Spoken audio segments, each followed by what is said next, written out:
नमस्कार साथियों, स्वागत है आप सभी का स्टडी IQ PCS के इस इन्फॉर्मेटिव प्लेटफॉर्म पर। मेरा नाम है अभिषेक और आज बिहार की खबर में हम बात करने वाले हैं डोमिसाइल पॉलिसी के बारे में। आप सभी लोगों ने सुना तो होगा ही इसके बारे में, बहुत समय से इसके बारे में डिमांड्स भी आ रही थी, लेकिन अब नीतीश सरकार ने इसको मान लिया है। जी हाँ, बिल्कुल सही न्यूज़ है ये। बिहार में डोमिसाइल पॉलिसी जो है वो लागू हो चुकी है और जितने भी आने वाले एग्जाम्स हैं उनमें से सबसे पहला एग्जाम जिसमें कि इसको लागू किया जाने वाला है उसके बारे में भी बात करेंगे हम लोग इस वीडियो में।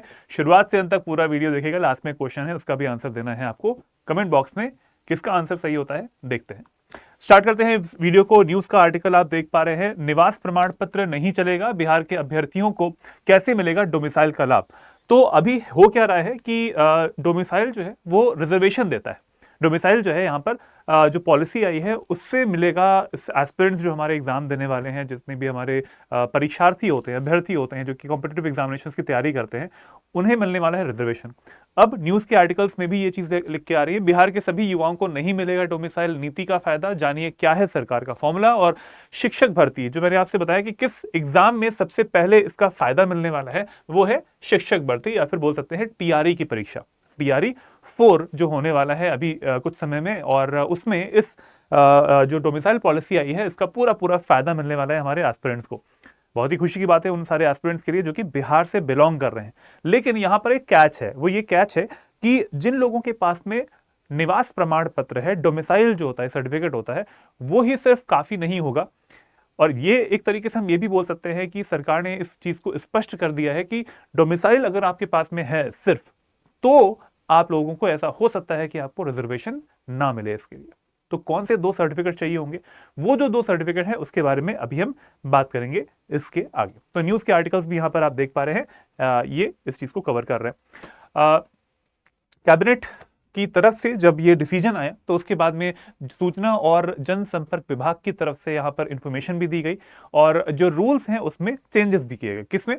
Bihar state school teacher appointment transfer disciplinary actions and the service conditions amendment rules 2025, इसमें चेंजेस किए गए क्योंकि मैं बात कर रहा था इसी एग्जामिनेशन की TRE 4.0 की। ये होने वाला है अभी एग्जाम, और इसके बाद अगला जो एग्जाम होगा 2025 में ये वाला पेपर होने वाला है इस साल, और 2026 में होने वाला है TRE 5.0। उसमें भी ये पॉलिसी जो है वो लागू होने वाली है। तो ये सूचना दी गई हमारे जनसंपर्क विभाग की तरफ से कि ऐसे ऐसे डिसीजंस लिए गए हैं कैबिनेट की तरफ से। एग्जाम का नाम है TRE। कंडक्ट कौन कराता है ये इंपॉर्टेंट है। कंडक्ट कराता है BPSC, Bihar public service commission. तो जो कंडक्ट कराने वाली बॉडी है वो बहुत सारे एग्जामिनेशन कंडक्ट कराती है, जैसे कि BPSC का जो हमारा सिविल सर्विसेज एग्जामिनेशन होता है वो भी। तो क्या ऐसा हो सकता है कि सिविल सर्विसेज एग्जामिनेशन में भी यहां पर ये पॉलिसी जो है ये लागू हो जाएगी?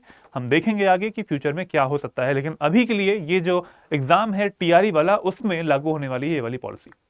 नेक्स्ट पॉइंट यहाँ पे कह रहा है कि नियुक्तियों में मूल निवास प्रमाण पत्र धारक उम्मीदवारों को प्राथमिकता दी जाएगी। ठीक है, बेसिकली जिनके पास में डोमिसाइल सर्टिफिकेट होता है उसमें उन्हें एक तरीके से यहाँ पर रिक्रूटमेंट में फायदा जो है वो मिल सकता है, लेकिन उन एस्पिरेंट्स को फायदा मिलेगा, साथ साथ में उन्हें ज्यादा फायदा मिल सकता है जिन्होंने मैट्रिकुलेशन और इंटरमीडिएट या फिर 10वीं और 12वीं की जो परीक्षा है वो उन्होंने यहाँ बिहार के किसी स्कूल से दी हो, या फिर बिहार बोर्ड से, बिहार का जो स्टेट बोर्ड है वहां से उन्होंने पढ़ाई करी हो, या फिर CBSE से हो, या फिर कोई भी जो बोर्ड्स होते हैं उससे अगर आपने पढ़ाई करी हो और बिहार में रह के पढ़ाई करी है, बिहार के स्कूल्स में पढ़ के अगर आपने एग्जाम निकाला है वो, तब आपको रिजर्वेशन मिलेगा। अदरवाइज नहीं मिलने वाला। सिर्फ और सिर्फ डोमिसाइल ही यहाँ पर डोमिसाइल सर्टिफिकेट जो होता है, निवास प्रमाण पत्र जो होता है, उसी से आपको रिजर्वेशन नहीं मिलने वाला है।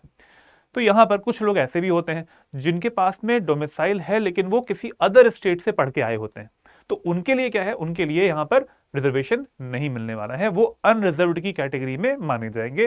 अनारक्षित जो लोग होते हैं उस कैटेगरी में रह के उनका जो एग्जाम है वो हो पाएगा। तो ये उनके लिए एक दुखद घटना है जो कि सरकार की तरफ से डिसाइड किया गया है उस लक्ष्य में। आइए तरह देखते हैं अगला पॉइंट क्या बोल रहे हैं। वही चीजें हैं यहाँ पर कि TRE 4 जैसे मैंने बताया होने वाला है इस साल 2025 में, और TRE 5 जो है वो होने वाला है अगले साल 2026 में। और बहुत सारी वैकेंसीज जो है वो भी निकाली जा रही है कि किस किस जगह पे कितनी टोटल वैकेंसीज अभी यहाँ पर मिल पा रही हैं। न्यूज़ के आर्टिकल्स के अकॉर्डिंग मैं साइट कर रहा हूँ, एक न्यूज़ का आर्टिकल आया है, वेबसाइट है, उसके अकॉर्डिंग वहां पर अभी तक बिहार में 26,000 सीट्स जो है वो निकल के आ पाई हैं कि इतनी वैकेंसीज जो हैं अभी भी है।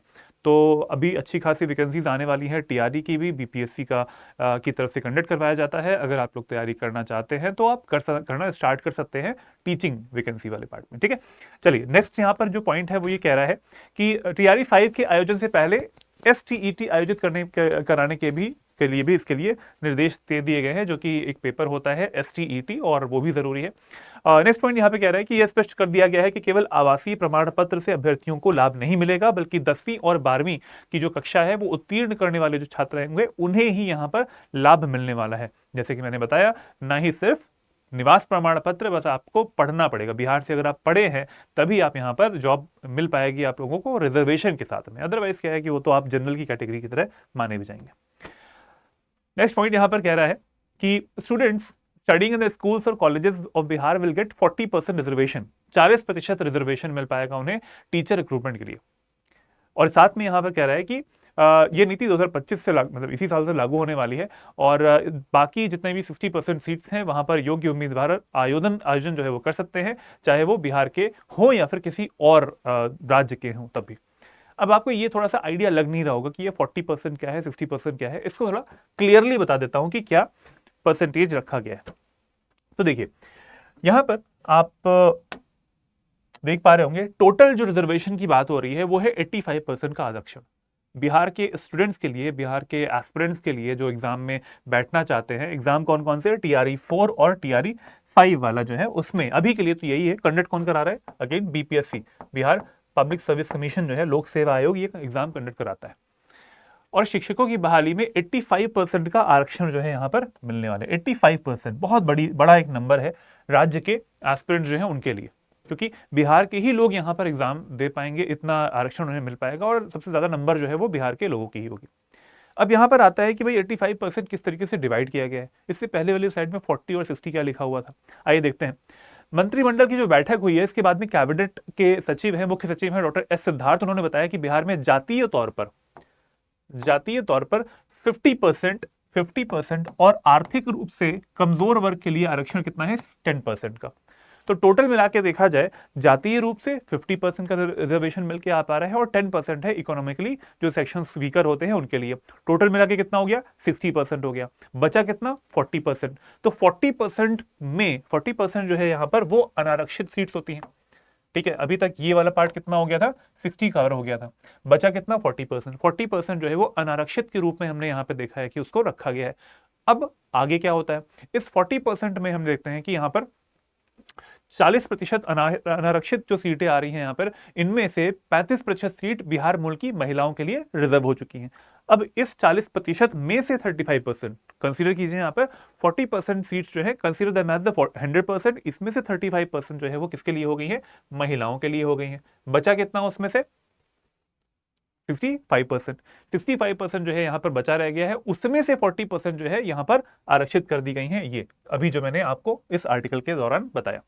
अब फिर से नियमावली में संशोधन करने के बाद में 40% अनारक्षित सीटों में बची हुई, क्योंकि 35% यहां पे चली गई महिलाओं में और 65% बची हैं, इन 65% में 40% सीट्स जो है यहां पर आरक्षित कर दी गई हैं। यहां पर मैट्रिक का अगर आपने एग्जाम दिया है, आपके पास में सर्टिफिकेट है, अगर आपके पास में जो 10th एंड 12th का सर्टिफिकेट है बेसिकली, तब आपको यहां पर रिजर्वेशन मिल पाएगा। तो ये 40% जो मैंने लास्ट वाली स्लाइड में बताया था वो ये वाला 40% है।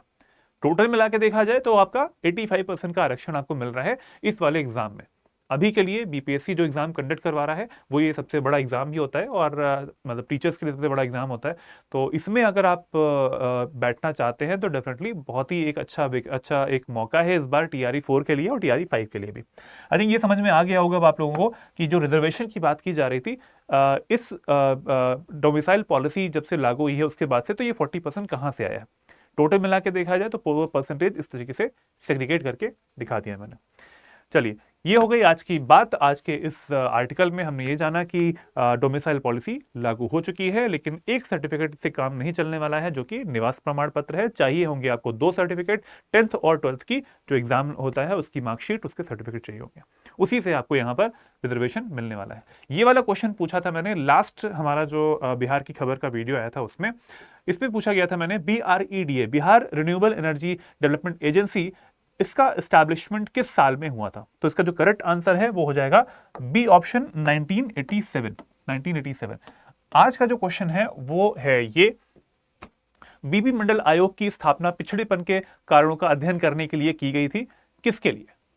The BP Mandal Commission was set up to study the reasons of the backwardness of scheduled tribes, ST people, SC people, rural women and children, या फिर D option socially and educationally backward classes। आपको बताना है इसका correct option क्या होगा। Correct option जो है वो बताइए कमेंट बॉक्स में, इसका आंसर जरूर कीजिएगा। तो ये हो गया आज का क्वेश्चन। अगर आपको स्टेट पीसीएस की तैयारी करनी है, स्टेट पीसीएस का एग्जाम निकालना है एक साल के अंदर अंदर, तो स्टडी आईक्यू पे आप भरोसा कर सकते हैं। आरंभ 7.0 इस बैच में एडमिशन लेकर कल से यानी 7 अगस्त से बैच जो है यहाँ पर स्टार्ट होने वाला है, जैसे कि यहाँ पर लिखा हुआ है। अब इस बैच में एडमिशन आज ले सकते हैं। लेने के लिए एडमिशन आपको जाना पड़ेगा इस वीडियो के डिस्क्रिप्शन बॉक्स में, वहां पर जाएं और जो लिंक है उनको उस पर क्लिक करें। वेबसाइट पे आप डायरेक्ट हो जाएंगे, वहां पर जाके पढ़िएगा पहले कि क्या फीचर्स हैं। फीचर्स मैं बता भी देता हूँ। 1100 से ज्यादा घंटों के लाइव लेक्चर्स मिल जाते हैं इसमें आपको। मेंटरशिप इसमें आपको मिलने वाली है। मेंस के लिए डेली मेंस आंसर राइटिंग का प्रोग्राम है, जिसमें कि इवैल्यूएशन हम आपको प्रोवाइड कर रहे होते हैं, आपके आंसर जो भेजते हैं आप लोग उसका। साथ साथ इसमें आपको टेस्ट सीरीज मिलती है, एनसीईआरटी का रिकॉर्डेड बैच भी मिल जाता है, और इसमें आपको एक ऑफर भी मिल रहा होता है। वो ये ऑफर है कि अगर आपका एग्जाम, आपने इस बैच में एडमिशन लिया, नेक्स्ट जो आपका एग्जाम आने वाला है स्टेट पीसीएस का, उसका प्रीलिम्स एग्जामिनेशन दिया और वो निकल गया, तो पूरे पैसे जो है वो आपके वापस हो जाने वाले हैं। 100% रिफंड हो जाने वाला है ये वाला पैसा जो कि आप देने वाले हो। मेरा कोड यूज करोगे तो आपको मैक्सिमम डिस्काउंट भी मिलेगा हमारे सारे कोर्सेज पर। तो डिस्क्रिप्शन बॉक्स में दिए गए लिंक्स पे जाएं और वहां पर जाके अपने अनुसार आप जो भी बैच चाहते हैं, जो भी कोर्स चाहते हैं वो ले सकते हैं और मैक्सिमम डिस्काउंट अचीव कर सकते हैं AKS लाइव कोर्स से। आज के लिए इतना ही। इस वीडियो को अपने फ्रेंड्स के साथ में जरूर शेयर करें जो एग्जाम देने वाले हैं, जिन्हें जानकारी इसके बारे में नहीं है। प्रॉपर जानकारी उन्हें इस वीडियो के माध्यम से मिल पाएगी। बिहार की खबर को इसी तरीके से देखा करें। जय हिंद, जय भारत। मिलते हैं नेक्स्ट वीडियो में।